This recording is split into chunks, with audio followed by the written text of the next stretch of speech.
শনির সাড়ে সাথী নিয়ে গত যে আমি ভিডিওটা করেছিলাম তারই রেস ধরে আজকে আমরা একটু মান্ডেন অ্যাস্ট্রোলজি বা জাগতিক জ্যোতিষ, যেটাকে আবার পলিটিক্যাল অ্যাস্ট্রোলজিও বলা হয়, সেই নিয়ে একটু আলোচনা করতে পারি।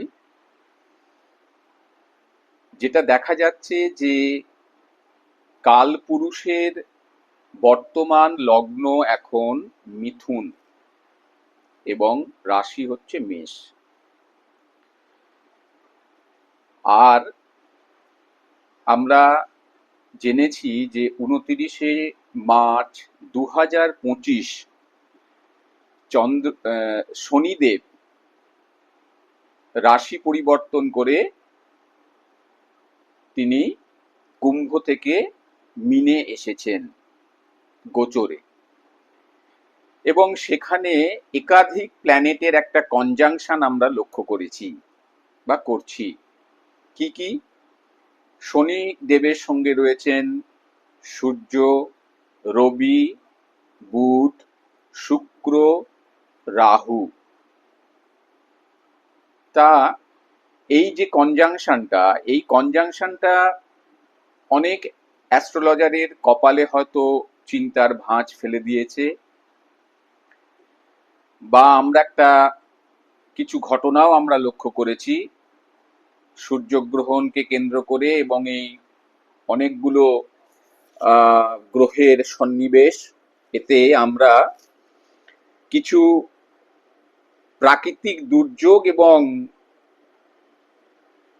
কিছু হানাহানি, সন্ত্রাস, এগুলো আমরা লক্ষ্য করেছি। মান্ডেন অ্যাস্ট্রোলজি বা পলিটিক্যাল অ্যাস্ট্রোলজি বা জাগতিক জ্যোতিষ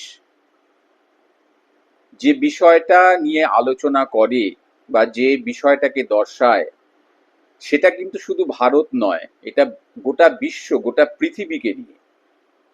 তাই এই যে কনজাংশনটা, এটা কিন্তু ভারতবর্ষ নয়, গোটা বিশ্বের উপরই একটা এফেক্ট ফেলবে। এবং এবছর মঙ্গলের বছর, মঙ্গলদেব যেমন শুভ করবেন তেমনি তিনি দঙ্গলও পাকাবেন। এর সঙ্গে সঙ্গে আমাদের যেটা একটা জিনিসের ওপর ফোকাস করতে হবে বা দেখতে হবে, সেটা হচ্ছে মান্ডেন অ্যাস্ট্রোলজিতে কালপুরুষের লগ্নে এখন কিন্তু মঙ্গল বসে আছে। লগ্নটা যেমন আমরা কোনো ব্যক্তির জন্মছক বিশ্লেষণের সময় যখন আমরা লগ্নটাকে অত্যন্ত গুরুত্ব দিই, তেমনি আবার মান্ডেন অ্যাস্ট্রোলজিতেও আমাদেরকে লগ্নকে একটা গুরুত্ব দিতে হবে, বা কালপুরুষের কুণ্ডলিকে বিচারের সময় আমাদের লগ্নকেও গুরুত্ব দিতে হবে। এই যে 5টা বা 6টা গ্রহের যে কনজাংশন বা সন্নিবেশ, তার সঙ্গে লগ্নে এই মঙ্গলের অবস্থান, আমার মনে হয় প্রাকৃতিক দুর্যোগ যেটা ঘটেছে, বা ভারতবর্ষের অনেক জায়গায় সাম্প্রদায়িক কিছু রায়টস এর ঘটনা আমরা পেয়েছি, বা প্রাচ্যের দিকে, মধ্যপ্রাচ্যের দিকে যে হানাহানির আমরা খবর পাচ্ছি, সেটা কিন্তু এই লগ্নে মঙ্গলের অবস্থানের জন্যই বলে আমার মনে হয়। তবে 2 তারিখ 2রা এপ্রিল মঙ্গল রাশি পরিবর্তন করে কালপুরুষের দ্বিতীয় ভাবে মঙ্গলের অবস্থান আমরা লক্ষ্য করব। তাতে আমরা কিন্তু খুব একটা চিন্তামুক্ত হলাম তা নয়। যে বিষয়টা আরো বেশি গুরুত্বপূর্ণ, যে এই যে একটা সাম্প্রদায়িক হানাহানি বা সন্ত্রাস, বা দেশের সঙ্গে দেশের একটা যুদ্ধের পরিস্থিতি, সেই পরিস্থিতিগুলোকে কি স্তিমিত করলো? আপাতত হয়তো আমাদের মনে হবে যে হ্যাঁ, স্তিমিত করেছে, কিন্তু স্তিমিত করছে না। দ্বিতীয় এই মঙ্গলের অবস্থান, আমরা দেখব অস্ত্রের কেনা বেচা একটা মাধ্যম তৈরি হবে। বিভিন্ন দেশ নিজের অর্থ খরচ করে সে অস্ত্র কিনবে, আবার যে সমস্ত দেশ শক্তিশালী তারা কিন্তু এই অস্ত্র বিক্রি করে প্রচুর অর্থ উপার্জন করবে। এটা শুধু দেশ এর সঙ্গে দেশের নয়, ব্যক্তি ক্ষেত্রেও আমরা ভারতের ক্ষেত্রেও লক্ষ্য করব যে আর্মস বা ওয়েপন্স অ্যাকুমুলেশনের একটা চেষ্টা লোকের মধ্যেও লক্ষ্য করা যাবে, এবং এর পরিণতি আমরা পুনরায় আবার দেখব।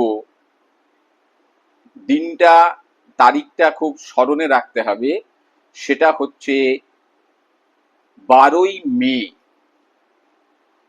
2রা এপ্রিল থেকে 11ই মে ওই কোল্ড ওয়ার বা যুদ্ধের একটা পরিস্থিতি আমরা লক্ষ্য করব। আবার ঠিক 12ই মে পুনরায় আমরা দেখব যে এই সময়টায় আবার কিছু প্রাকৃতিক দুর্যোগ, সাম্প্রদায়িক রায়টস, হানাহানি, সন্ত্রাস এবং একটা উত্তেজনার পরিস্থিতি তৈরি হবে।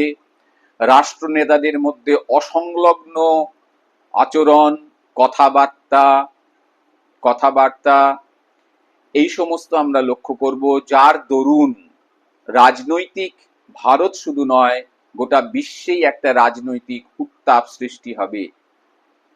এবং এর পরবর্তীকালে 10, 11, 12 মের পর 13ই মের সময় থেকে আমরা দেখব যে এই হানাহানির দরুন বিশ্বে, গোটা বিশ্বে, ভারত তো সহই, কারণ আমরা ভারতবাসী হিসেবে আমাদেরকে ভারতের কথা বেশি চিন্তা করতে হবে, কিন্তু আমরা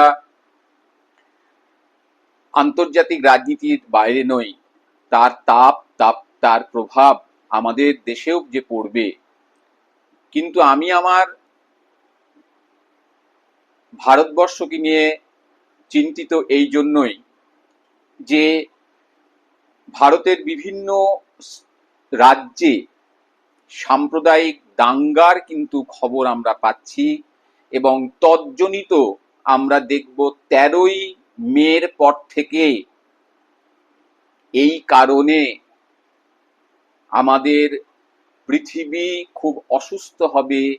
অর্থাৎ এই হানাহানির ধরুন প্রচুর মানুষের মৃত্যু হবে, প্রচুর জখম হবে, এবং হয়তো পৃথিবী একটা হসপিটালেই পরিণত হয়ে যেতে পারে আংশিকভাবে।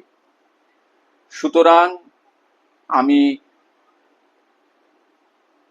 ঈশ্বরের কাছে প্রার্থনা করব বা করছি, এবং আপনারাও প্রার্থনা করুন যাতে মানুষের এই যুদ্ধ, এই বিদ্বেষ, এই মনোভাব সরিয়ে মানুষ যেন সম্প্রীতি, মৈত্রীর দিকে এগিয়ে যায়। কারণ রাজনীতি বা রাজনৈতিক স্বার্থ মানুষের কখনো ভালো করতে পেরেছে বলে আমার মনে হয় না। বা যদি আমরা আমাদের রাজ্য বা আমাদের রাষ্ট্রের দিকেও তাকাই বা আন্তর্জাতিক রাজনীতির দিকেও তাকাই, সেখানেও কিন্তু রাজনৈতিক স্বার্থ যেখানে বড় হয়েছে, সেখানে মানব কল্যাণ বা মানুষের কোনো উপকার হয়েছে বলে আমার মনে হয় না। অলরেডি ইউএনও ঘোষণা করে দিয়েছে একটা তৃতীয় বিশ্বযুদ্ধের আভাস, এবং খাদ্যদ্রব্য মজুত করার ইঙ্গিত রাষ্ট্রসংঘ থেকে কিন্তু দিয়ে দেওয়া হয়েছে। সুতরাং কোন দিকে আমরা এগোচ্ছি সেটা আমরা শুভবুদ্ধি সম্পন্ন মানুষেরা খুব ভালোই কিন্তু বুঝতে পারছি।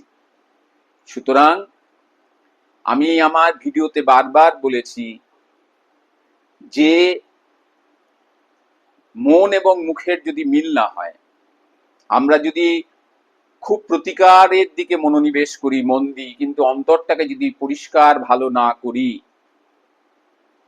কোনো দেশ, কোনো রাষ্ট্র মানুষের কল্যাণ করতে পারবে না, বা আমরা মানুষেরাও অন্যের কারোর ভালো করতে পারবো না।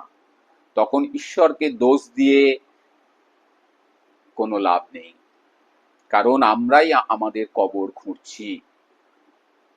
এই বলে আজকের ভিডিও আমি এখানেই শেষ করছি। যদি আমার চ্যানেল বা আমার এই ভিডিও যদি আপনাদের ভালো লাগে, আপনাদের কাছে আমার বিনীত অনুরোধ, কারণ আপনারাই আমার প্রেরণা, আপনারা আমার চ্যানেলকে লাইক, সাবস্ক্রাইব করবেন এবং বেল আইকন প্রেস করবেন, যাতে আমার নতুন ভিডিও আপনাদের কাছে খুব তাড়াতাড়ি পৌঁছে যায়। নমস্কার।